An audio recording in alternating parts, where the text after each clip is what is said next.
Dr. Rollins, in May, the White House released a new research oversight policy that goes into effect next spring, as you're well aware.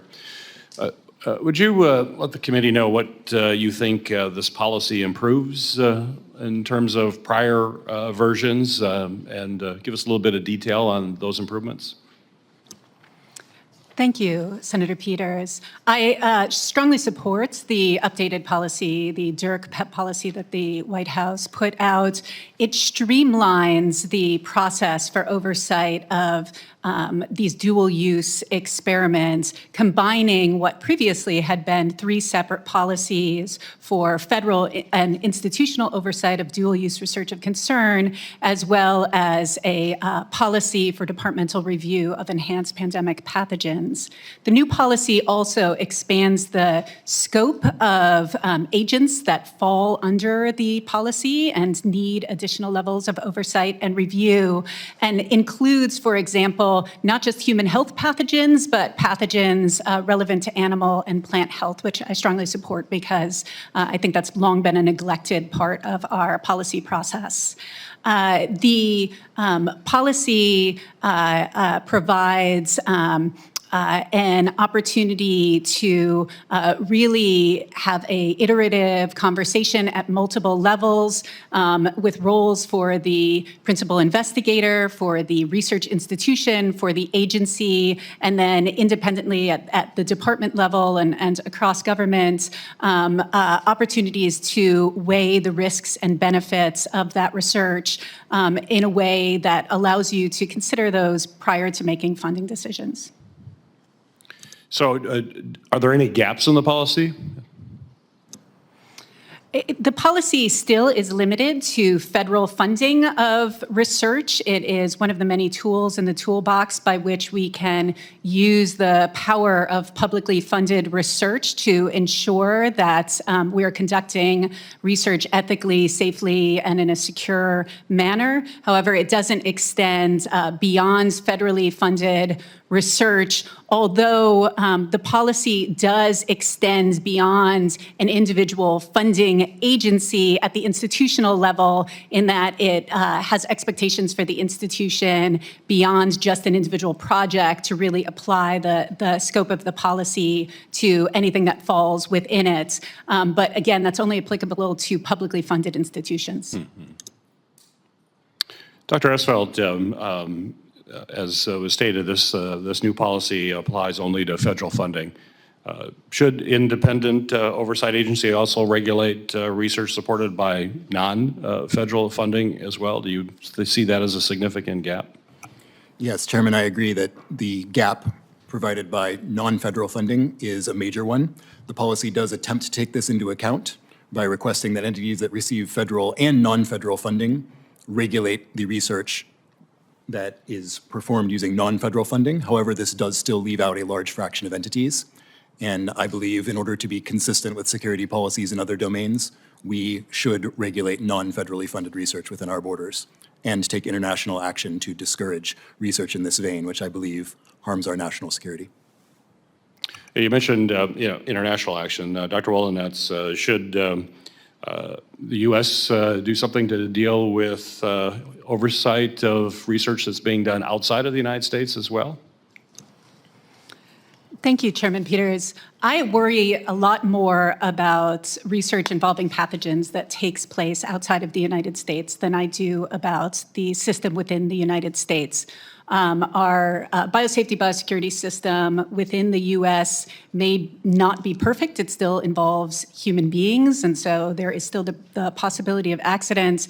However, I feel a lot more comfortable with it than I do with the promulgation of high-consequence pathogen research around the world, particularly in the wake of the pandemic. And so I think, in fact, it's imperative for the U.S. to use the levers at our disposal in order to try to raise the norms and standards and regulations around the world for this sort of research, whether that is through the carrots and sticks incentive of funding research in foreign nations where we impose our requirements for oversights and conduct on them, or supporting the adoption of enforceable and accountable mechanisms like the international standard I mentioned, ISO 35001.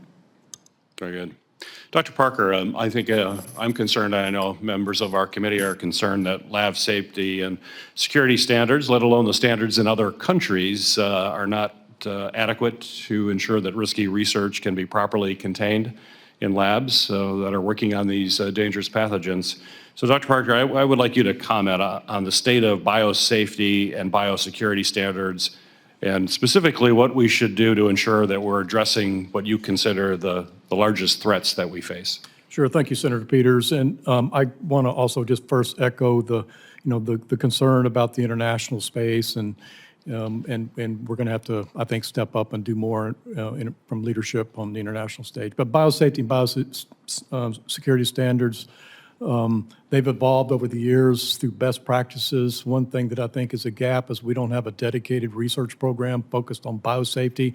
What are the evidence-based that we can actually better improve our biosafety, and then making sure that that supports any biosecurity mandates that may be coming down, so they're more evidence-based. We need to, and that's in my written testimony about how we need to better support that going forward. And we need better ways to more in real time share best practices. We do have, and that means more real-time sharing of, say, laboratory incidents, near misses, so that we can capture those lessons in real time, share them with other labs and so forth. I cannot overemphasize the importance of our high containment research enterprise. That really is the foundation of our preparedness planning for the emergence of the next dangerous thing that's going to come out of nature. So we have to support that, but we have to have a strong foundation of laboratory biosafety and biosecurity to do that. Each of our witnesses use terms gain of function, high-risk research. But as I listen to you, I'm not sure we have a shared understanding of what kind of research we should actually focus on. So I want to drill down a little bit into that. Dr. Wolonets, can high-risk life science research or gain-of-function research be clearly defined? And if so, how you define it? Thank you for the question, Senator Peters. I think good definitions are so critical to good policy, especially when we're talking about statutory definitions, because if you don't start from that place, there's a danger of either under-regulating and then we're not solving the problem that we're trying to solve, or over-regulating and potentially stifling innovation. Risk is an especially problematic term because it immediately raises the question, risk of what, and also risk relative to what. High risk is a equally problematic term because, in fact, it's quite common use in science. We talk about high risk, high reward research in a very positive way. We talk about high risk human subjects research, like first in humans trials. So, a lot of the debate has really centered around research that poses immediate and predictable threat to human health. And understandably, a lot of that has been around pathogens. Is that the only area that poses potential public health risk? No, and I think that is a conversation worth having, but it is really important to define these areas very specifically. And Dr. Redfield, if an independent agency were created to review and approve high-risk research, what specific risk, if you be very specific, risk should this agency focus on? I think from my perspective, the risk is an assessment of the national security implications of the research. I think that's what I'm really looking at. What are the national security implications of this research? Not necessarily what the biological benefit is to clinical medicine to improve the human condition, which is normally what we all look at when we do biomedical research. But I think we need to bring in people that are looking at this, are there national security implications to this research? That's really what I'm trying to focus on. Very good. And Dr. Parker, if an independent agency aims to reduce the most significant risk to public health, what kind of research should it oversee? Sure, and first I want to agree with my colleagues on their answers to your questions. And it really kind of comes down, and I really want to emphasize the national security components. And in my testimony, I've kind of coined a new term called the security-related biosafety and things that may fall into that. But I think it's kind of been defined in this new DIRC-PEP policy. And that DIRC-PEP policy really follows the 2023 NSCB recommendations and how that may be defined. But even though those definitions and scope have been, I think, better defined, it's still going to come down to expert judgment. And then that expert judgment has got to be non-biased. It's got to have probing, frank discussions about those potential benefits. And if there are real compelling evidence to do such work, are the risks mitigated? And is it supported by sound ethical decisions? Thank you. Thank you. Certainly, we've heard a lot of debate about the risk of virus research. Some scientists argue that the research is essential. Others are arguing nothing good can come of it. So we want to try to get to the bottom of that debate. And Dr. Wolonetz, are there benefits to this type of high-risk research? And if there are benefits, do you have some examples that the committee could hear? Thank you for the question. I'm so glad you asked it because I think it's really important to remind everybody that what we're talking about here is research oversight. And in some ways, the fact that these have benefits is a given. We're inherently talking about dual use research here, things that have potential benefit and also potential risks. And oversight is really a matter of assessing the relative benefit versus the relative risk.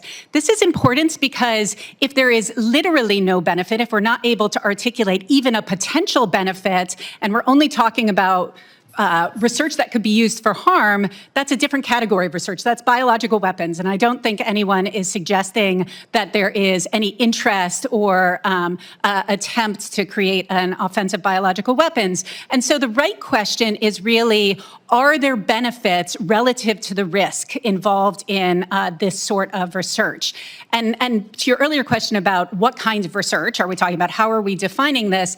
In general, we are talking about experiments in when you're taking a pathogen that we already fear might have potential pandemic opportunities and modifying it in a way that increases the transmissibility, increases the virulence. One of the most common examples that is used in which there is the potential for benefit to outweigh the risk is sometimes these pathogens, if we want to study them in the lab, we need to create animal models to be able to study them. And that often requires modifying the virus in such a way that allows the animal model to be a good model of human disease. When you start manipulating viruses, as we've noted, we don't always have the ability to predict what those manipulations will produce. And so, but we need those animal models to be able to fundamentally understand the virus and also develop the countermeasures against the virus. So that is a sort of generic example where you might see an assessment of the benefits outweighing the risk. Dr. Parker, since the pandemic, the public has certainly raised a lot of questions about this research, and I would argue that without sufficient transparency, it's very hard for the public and Congress to trust that enough due diligence is actually being done by the agencies before these research projects are being funded.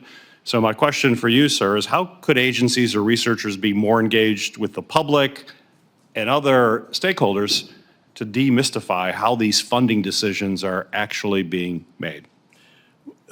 Senator Peters, thanks for the question. And transparency is just absolutely essential. And we have, unfortunately, entered into an era where public trust is, many feel like, has been betrayed in some of these research endeavors. So we're going to have to work double time to try to increase transparency into the review process. Sometimes we're not able to get to the specifics because of IP and et cetera, but we have to first and foremost give transparency, and the process is going to be effective. It's going to be something it's going to properly weigh those benefits and risk, and there'll be a good decision that comes out of that if any of this research does need to proceed. So we're really going to have to open it up. And then I look to my own experience as a previous laboratory commander at USAMRIID.